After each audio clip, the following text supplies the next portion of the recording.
a lot of doctors are in a hurry and they say, Mm-hmm. just cut out carbs, just go lose some weight, go get healthier.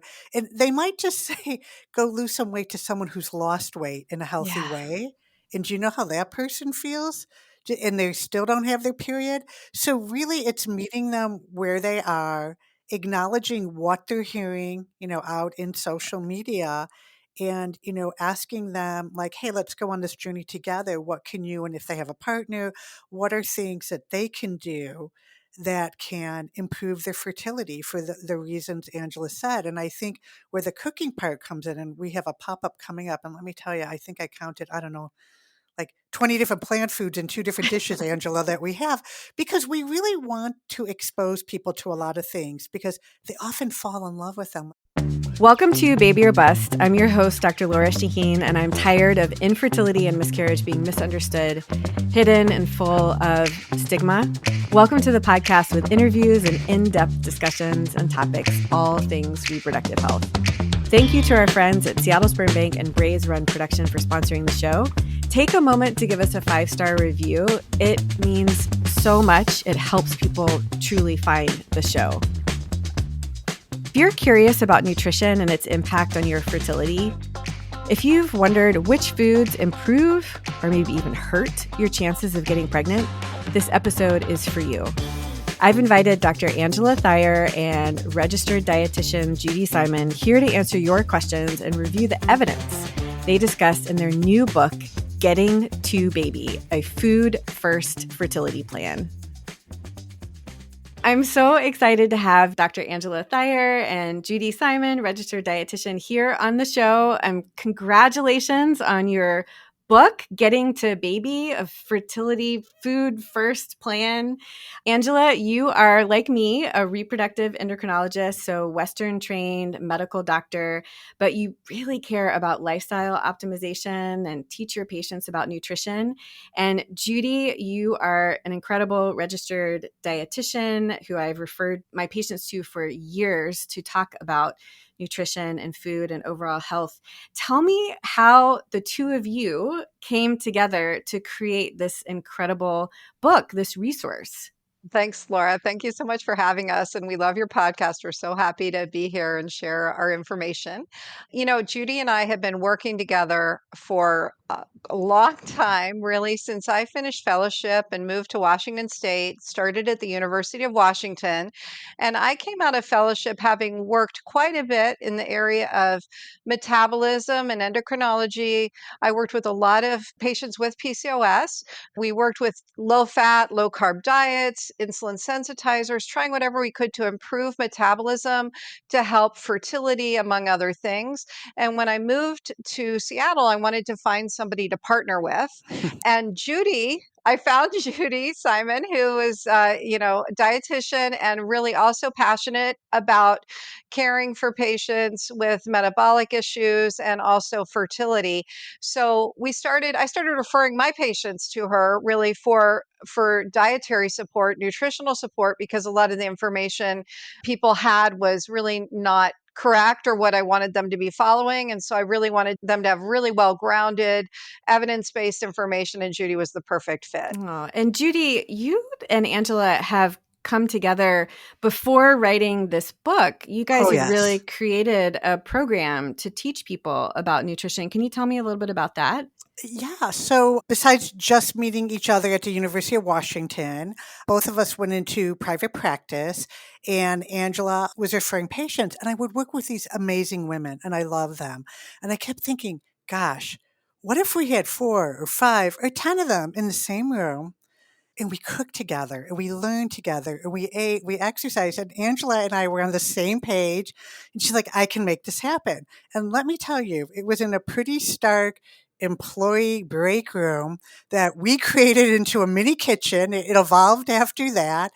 And we were making kale salad and cooking and taking a walk and bringing in people to lead yoga. And just was wonderful. And one thing that we collected over the years, because we've done these Food for Fertility classes live for 10 years, is we collected stories and we learned so much. More science was coming up, but we learned this hands-on approach and the sense of community was really making a difference for all women in all different phases of their fertility journeys. Yeah. Well, I think it's beautiful. And I'll just point out that Angela and I are both reproductive endocrinologists or fertility doctors, but we work at two different practices in Seattle. So Angela has worked for a long time at Seattle Reproductive Medicine. I'm at Pacific Northwest Fertility. I mean, obviously the better practice. I'm just kidding. I'm just kidding. But like there's so much, competition between IVF practices, and I have referred patients, to you guys because we don't have a program like that. It takes a lot of coordination and dedicated people, but I've had my own patients really, benefit from the food and nutrition classes that you guys did and kind of come back sharing this sense of community that they found and, like-minded people. And you guys always seem to foster this feeling of taking away that shame around weight and food, and already just struggling to have your family is just full of a lot of emotions, good and bad. And they always kind of came back to me feeling very supported, not only armed with, recipes, but just this community that they found in a place where they felt safe. And I just always appreciate that. It's fun to tell you guys that in public, on a podcast. You guys are And great. Thank you. and some of their stories are in this book, Laura. Yeah. You may have recognized, which is really cool. And our whole goal was to make it inclusive. And so when COVID hit, we pivoted to a virtual format, which had new advantages. People didn't have to drive. We've had people drive over the pass. So people, could access from their home, from Alaska to Oregon. And that's worked really well. But the whole time, and I want to turn this over to Angela, Angela really had the idea like, we need to write a book. We need a cookbook. We need these stories. We need to be able to reach more people with the success the women have had in our program. And so, Angela, I'd love for you to, because you did a lot of writing workshops. You really jumped into learning how to write a book. It's not, as you know, Laura, it's Right. not so easy. Yeah. Right. You know. Another published author of Yes. a bestseller. Yeah. Yes. So I have, when we started this project, we definitely didn't plan on it becoming a book. It was really it was a pilot project. We had initially started it, we measured labs, we kind of made it more academic and official. But as we went on, we're like, we don't need the labs. We're Mhm. seeing success. We saw so many people, either getting pregnant on their own, resuming their cycles, or making better embryos if they were doing IVF, having better sperm reports, anything from their partners. So we said we just need to focus on the principles of, and it turned out this the classes are culinary medicine. We're really teaching about the connection, right, between food and health, and how important it is to eat an anti-inflammatory diet, a low glycemic diet, lots of fiber, Mhm. whole grains. So these are things that people tend to just kind of, they maybe learned it, maybe didn't. Doctors, I think most doctors definitely haven't learned this Mhm. stuff. And so, we just, it was fun. We're both, food people. We love good food. We love world cuisine. We love experimenting. And so, the whole thing was fun for us. It's the classes are fun. We're still teaching classes. So really we just kept getting such good feedback, and we would present the information, to colleagues, and then more patients would hear about it, and then we would present it nationally at meetings, and people were like, "Wait a minute, how do we do this? We don't have this combination of a reproductive endocrinologist and a dietitian where I am. I can't replicate this program per se." So we said, "Okay, well we'll write it up." Mhm. And the patients, the women who went through, honestly, like, they were so excited to share their stories. One woman was like, "You're not just going to tell me to cut stuff out. Mhm. Like, I get to add food in, I get to add more kale, I get to experiment with foods I don't know." We talk about trying new foods each week. So it's about food exploration and I curiosity, love that. and just learning good cooking skills so that people, feel confident in the kitchen, like, how to prep for a meal and how to do a meal quickly and how to put things together that are just going to taste good. Pretty simple simply and on a budget too, Awesome. right? So people always have time constraints, Mhm. and financial constraints. And so, it speaks to that. It's not fancy. We don't talk about everything has to be organic all the time.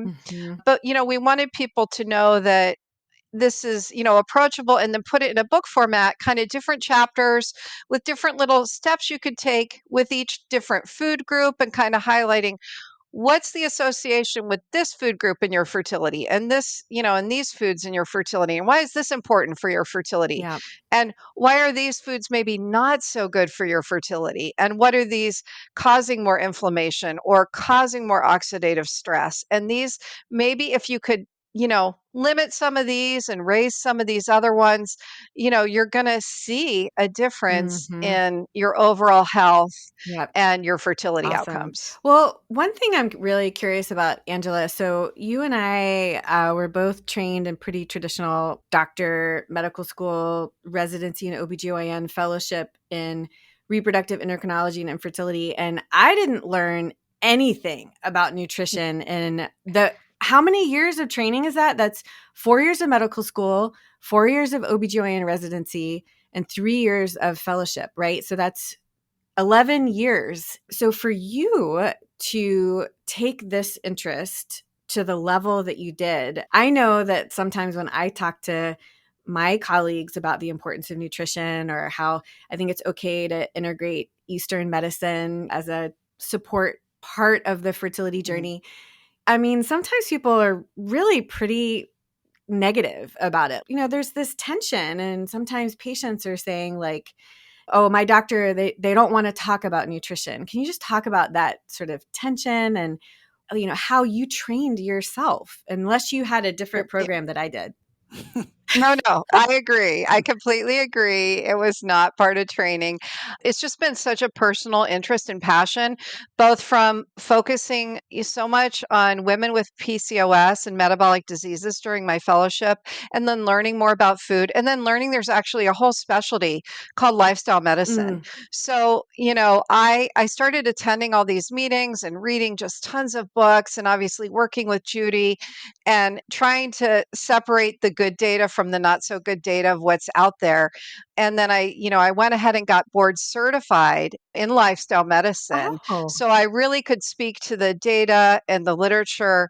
And then I also went ahead and started to I did a course to become more familiar with how to cook plants and make them taste good, because I think one of the Hmm. things, people hear is like, oh, they're just going to tell me to eat broccoli, and it just like, that's boring, and, or kale or whatever. And like, really, we do want people to eat more vegetables. Only 10% of people of reproductive age are really eating enough mm, fruits and vegetables, right? So we know that most people who are trying to get pregnant, most adults, aren't getting mm, enough. But we want it to taste good. We want, Mhm. because that's the trick. If it's not going to taste good, nobody's going to keep it in their that's diet. great. So it's really about making some of these additions that we want people to have taste delicious, Hmm. and have them just, it's second nature for them to know how to make these foods.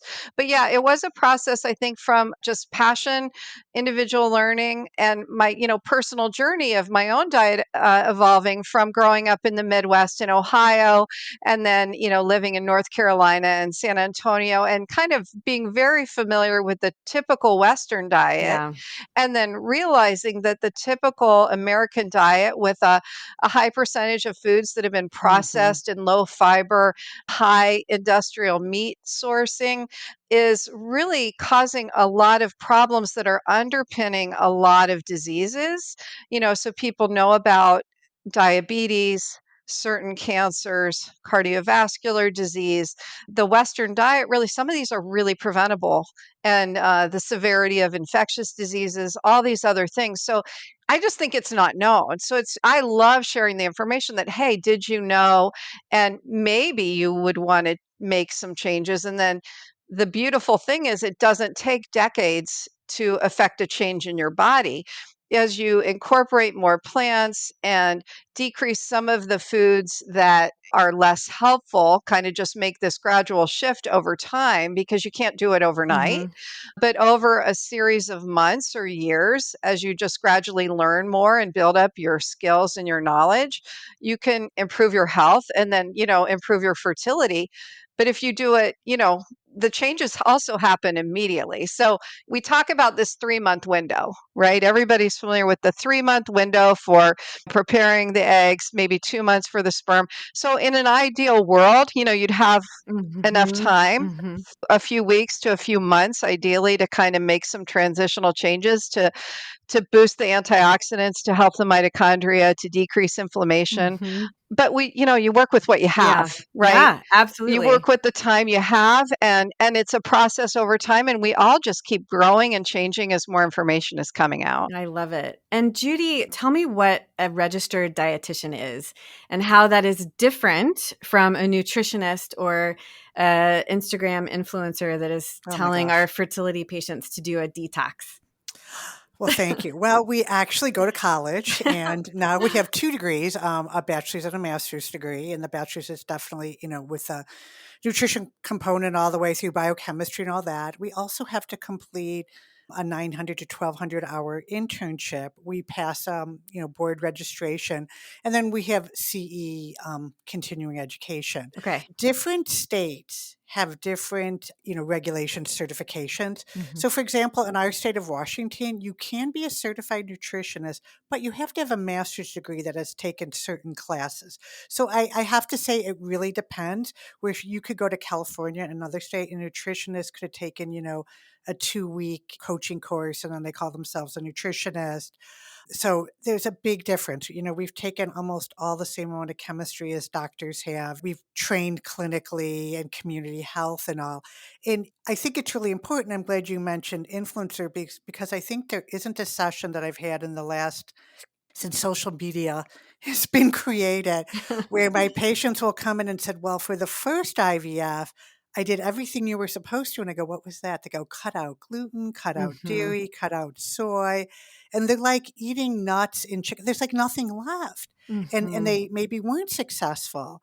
And I always, I never want to make them feel bad, like, oh my gosh, but I'll ask where they got their information. And I said, oh, are you interested in, what's up to date and what we have science and experience with? And they usually really appreciate it, that actually foods like whole grains, like quinoa and farro and all those lovely grains, they're filled with inositols, which, Mhm. people pay for a supplement. A lot of that we can get from food. They have magnesium and zinc and selenium, and so do beans. So those people that have been told, a lot of doctors are in a hurry and they say, just Mhm. cut out carbs, just go lose some weight, go get healthier. And they might just say, go lose some weight to someone who's lost weight in a healthy Yeah. way. And do you know how that person feels? And they still don't have their period. So really it's meeting them where they are, acknowledging what they're hearing, out in social media, and, asking them like, hey, let's go on this journey together. What can you, and if they have a partner, what are things that they can do that can improve their fertility for the reasons Angela said? And I think where the cooking part comes in, and we have a pop-up coming up, and let me tell you, I think I counted, I don't know, like 20 different plant foods and 2 different dishes, Angela, that we have, because we really want to expose people to a lot of things, because they often fall in love with them. Like, oh my gosh, who knew split pea soup could be so umami when you add our secret miso ingredient at the end? You know what I mean? Like how you can take simple vegetables, how you can open up your refrigerator and find foods, and you can make a tofu curry in 20 minutes and have an amazing meal that's Mhm. so nourishing. And the feedback we get from these women is, I feel so much better. Mm. So if they can feel better during the fertility process, which can be so tough, Mhm. and even some of the folks I work with, when they've had a miscarriage, they go, "Give me a few weeks. I need to grieve." And then they come back and they go, "Hey, I want to sign up for that class." My Yeah. husband and I are on board, and that's their idea. I'm like, Mhm. "Take your time, take your space." And they're like, "We want to feel good. We want to be healthy." And one of the fun stories, and one of the last live classes we did, it was these 4 women, they were all in larger bodies, were in one group, and they were hoot. They got along really, really well. And at the end of the 6 or 7 weeks, Angela and I would always ask, like, "Hey, what did you get out of this? What's changed? What's new?" And they all looked at each other. They go, before this class, we never ate breakfast. We drank coffee. But, here we were cooking at 10 in the morning and it was kind of fun. And we started eating every Saturday morning. And then we started eating during the week. And, those 4 women all had PCOS. They all had irregular cycles or no cycles. And they all went on to get pregnant not that long after the class. And, Laura, this wasn't spending a lot of money. This was Yeah. just eating real food. We weren't pushing a million supplements. We were walking.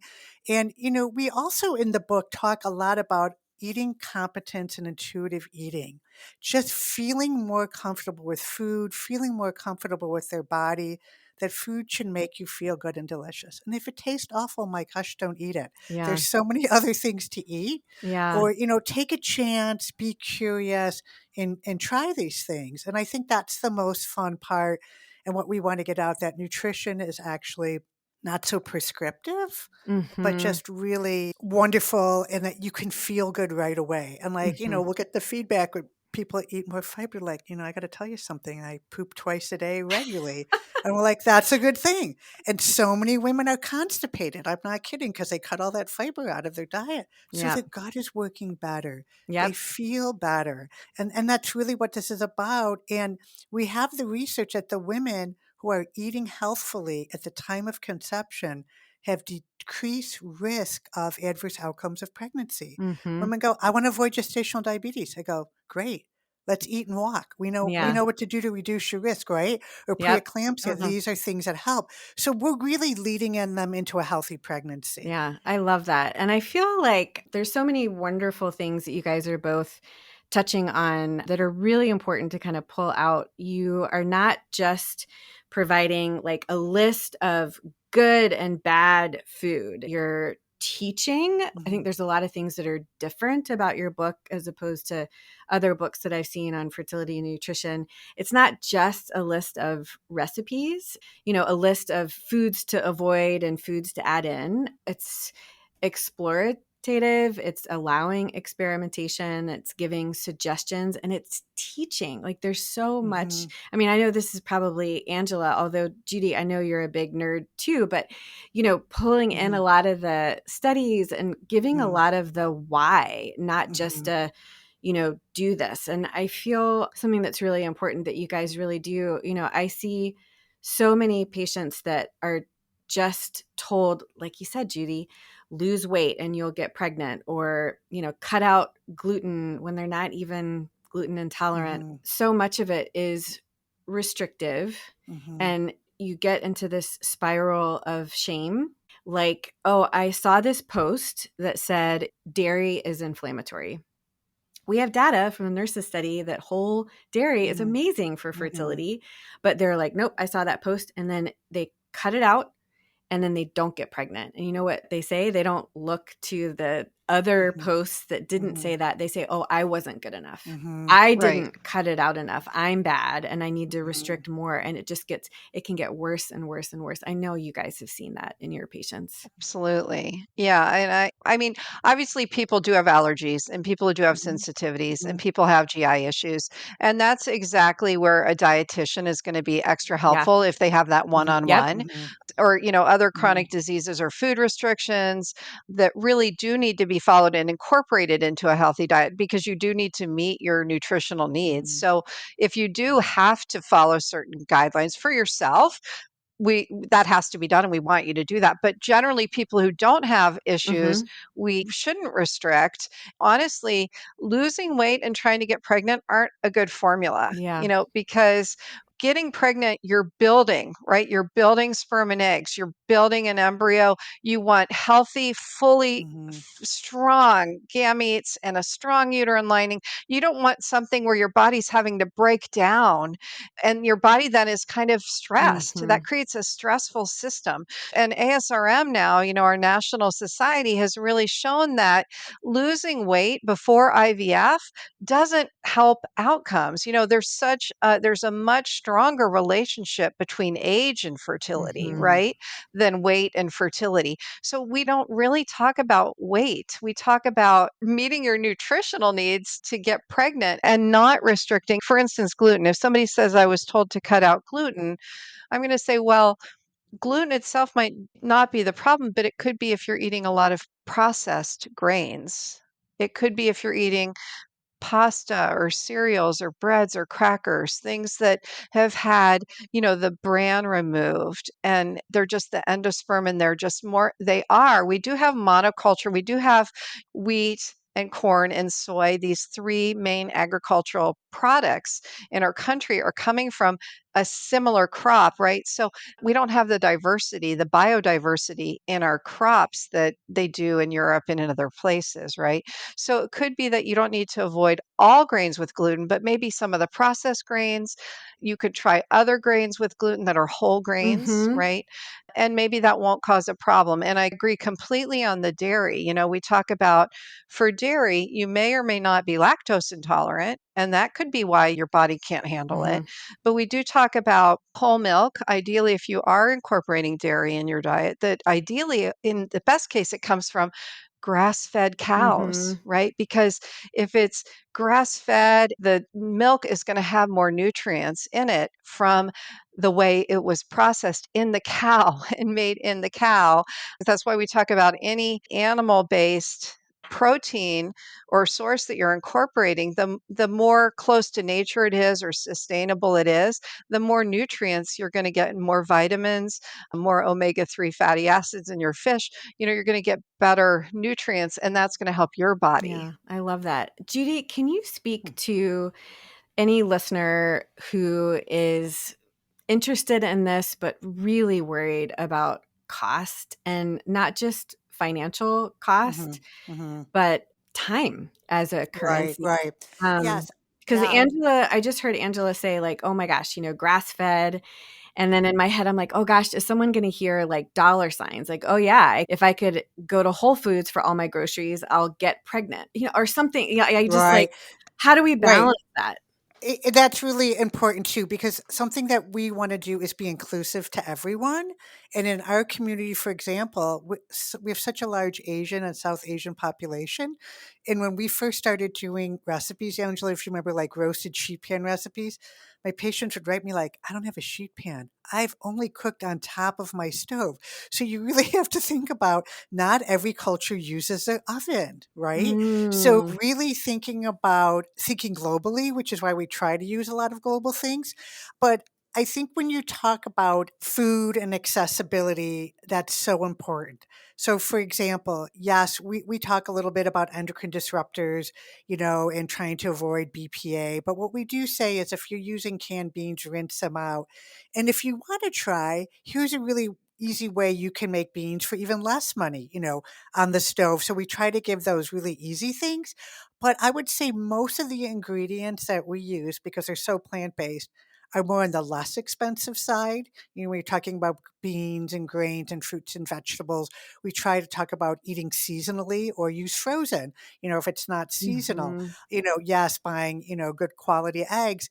And people will say, ooh, you want us to try fish 2 or 3 times a week. Well, do I need to buy, halibut for $35 a pound? We're like, no, there are less expensive fish that Great. are available. There are things that are frozen.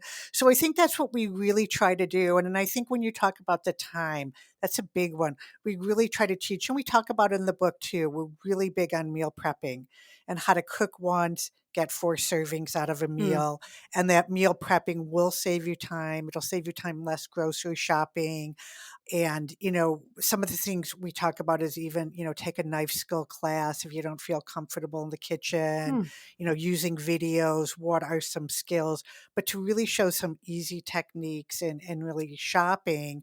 And when you look at what the cost of meat and chicken and things are like that right now, I'm like, if you choose one meatless dinner a week, the money that you save from the chicken will help you buy, more produce or things mhm. like that too. So we have a lot of recipes with cabbage, onions, garlic, really reasonably priced vegetables and fruits that are in season. Yeah. But that's a really good point. So we tried to be as inclusive as far as skills is sort of culture and what you're used to, because a lot of our Asian patients will say, well, oh my gosh, I eat rice all day long. You're probably going to take away all my food. And if they're South Asian, we're like, no, no, no, those lentils and your chana, they're so healthy. They're wonderful. And so we really try to build on those types of things in their diet Okay. and see really good results. That's great. And then you talked about eating a lot more produce. I have an Mhm. opinion on this, but I'm curious what you Yeah. both would say. Does it all have to be organic? Yeah. No, We're all no, shaking our head. Yeah. no, no. So I try to learn a lot and teach a lot Mhm. about pesticides and endocrine Yep. disruptors. And I do think organic can be helpful, but if you just wash your produce, if Wash. you just wash them, and organic does not always mean pesticide free. Like there's just such No, a they're allowed to use. marketing. It never does. Yeah, Yeah. So yeah.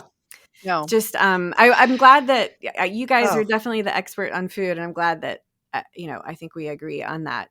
yeah. We like local when it's available. Like, half the Right. year, if you could go to your farmer's market, those carrots are going to taste so delicious that have just been, pulled out of the ground. But even all that is more local. Not all of it is certified organic. Wash Your Produce. There's a great non-for-profit organization, Safe Produce, Mhm. that will really show you how strict the guidelines are and even what pesticides can be used, so that washing, take the outer leaf off of your head of lettuce or cabbage, but really you don't have to use organic. Sometimes it's cost and what looks better. And, do you want something organic from South America that took like a Right. week to get here? Right. It's lost so much vitamin C in transit. I would rather pick locally or, down to California. I'd rather go with local in season any day, not organic, than organic from across the world. And you're going to get more nutrients. So that's really I important. Thank you. Yeah, I agree 100%. I will always pick local because it's going to be fresh. Mhm. It's going to have less transit time. It's going to have more nutrients. And, the process of becoming organic is a 3-year process in this country. It's usually monoculture farming, it's monocrop, and foods get their taste partly from what soil they're grown in, right? And so if the soil becomes devoid of its the microbiome, we talk about our microbiome now, there's a biome in the soil. And so as that gets depleted with farming methods and big single crop yields, the foods don't even taste as good in these from these big national organic farms. So, I much prefer anything, when you go to the store, it took me a long time to learn Mhm. this, but in a lot of stores under the name of the food, they'll tell you, is Mhm, it coming from Washington State or California or mhm, Mexico or South America? And yeah, so you can say, I don't think I want to buy asparagus in the winter because it's not the season. Mhm. So those are, things you can start to educate yourself about where your food is coming from, and then you'll start to understand a little bit more about our whole system of the food process Yeah. and how the food is grown and where it's coming from and how that's influencing Mm. us. Well, I love just how much I learned, from reading the book. It's not, I mean, I could just go and pick out a recipe, but also just a lot of the science that's in there. I really appreciate a lot of your nods to inclusivity, thinking about mhm, people's time constraints and mhm, the cost of food and, even different world cultures. Like Judy, mhm, that image of not everyone's going to have a sheet pan, just like not every household is going to have a wok. Like, mhm. I bet you guys have learned so much from helping different people. Anything that you are particularly proud of in this project? Anything that kind of stands out to you? I love how it all came together because when we turned in our original manuscript, they give you a word count. And what did we exceed it by, like 70,000 words or something crazy? Yeah. We I'm just not couldn't stop. surprised. Like we couldn't stop. And we work on chapters individual. We kept going, oh, let's integrate the stories and make sure there's a culinary tip and then new research. And we wanted to show everything we possibly could. And then our editor's like, okay, just handed it. And then you pretty much have to rewrite the book. But we did find that when we put it all together, when we got feedback from so many amazing colleagues, that it really came together. It was that book that I always wished I had, that I could tell a doctor, hey, have them read that book. If they're interested in knowing nutrition and fertility and lifestyle, Mm-hmm. non-judgmental, evidence-based, supportive. And then I just love the stories. And I hate that we couldn't include every story. We had a lot of stories. We did a lot of interviews. And Mm. I was like, oh, but we really wanted to like match them up with the chapter that kind of went with the food. Or there was one gal with the endocrine disruptors that I'm at my table now. And I just remember her bringing in, Laura, you'd appreciate this, 3 bags of like hair products and skin products. And they had their last Mm. embryo. This was it. And Mm. her and her husband were like, I want to know everything we can do. And I go, well, okay, you brought it in. And she's within tears. I want my hair to smell good. And her husband goes, honey, I'm going to go with you and we are going to find better replacements Oh. without phthalates and all that stuff. And they did all that in her stories in our book, but that was such a big thing. And normally I would never want to stress anyone out, but it Mm-hmm. was like, it was a lot of products. Do you know what I mean? So Yeah. you can't make assumptions. You really want people to kind of check in. And we also want people to feel good that if they read the book, they might be going, I'm doing about 50% or more of this. I like Oh, vegetables. You know what I mean? We that's want a people really like, nice thing to point out. Like, you oh, don't I have mean it. to, have a pain point that you need to Yeah. fix. You might be like, oh, I'm Yeah. doing pretty good. I like that. Sometimes I see a patient and I don't have that many ideas. Like they've gotten some good, it's rare, but they've gotten some good information. I'm like, wow. Like, okay, wait, you want to try a few more things, but you know what I mean? So that for me that's how I want people to feel like, right on, you're on track, or, oh, here's some more things you can try. Because Angela and I always feel that people are always waiting in fertility. They are waiting. Mm. They're waiting.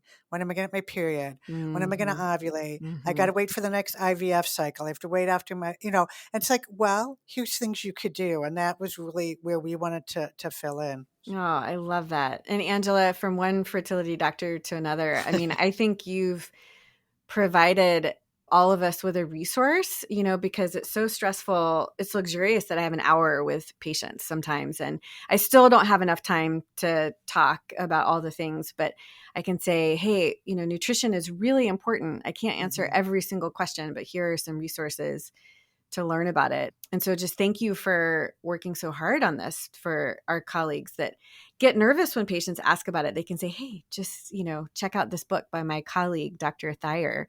Anything else you're proud of or kind of stands out to you in this project? I think, the book really brought a lot of things together. And one thing we really wanted to emphasize was the joy of food and how eating whole foods and putting more plant-based foods into your diet can really enhance your fertility in ways that you probably didn't know.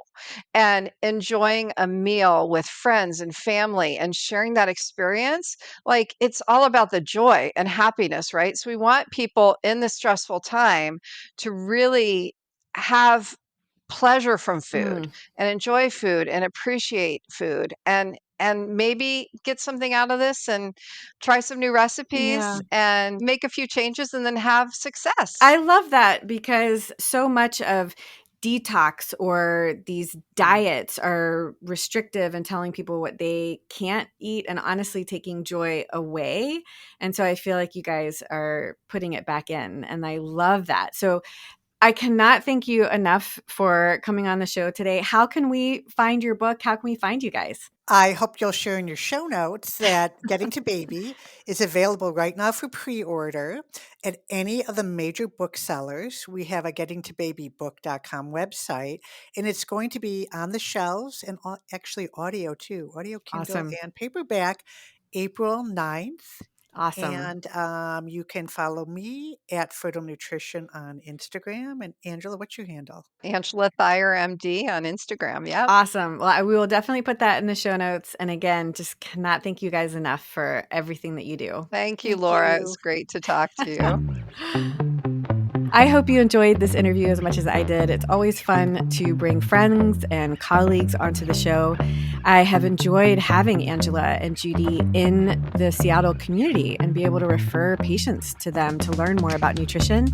And I'm excited for their new book because now more people can learn from them, just like my patients have for years. You can find this episode and all others on my website, drlorashahine.com. Find me on YouTube, Instagram, TikTok. I just love educating. Share your own fertility story, topics that you'd like to see us cover, the people you'd like us to interview. Send us an email to hello@drlorashahine.com. Thank you to my producer, Shannon Perry, and her team at Audiotocracy. This is your host, Dr. Lora Shahine. See you next week. And until then, wishing you love, luck, and pineapples.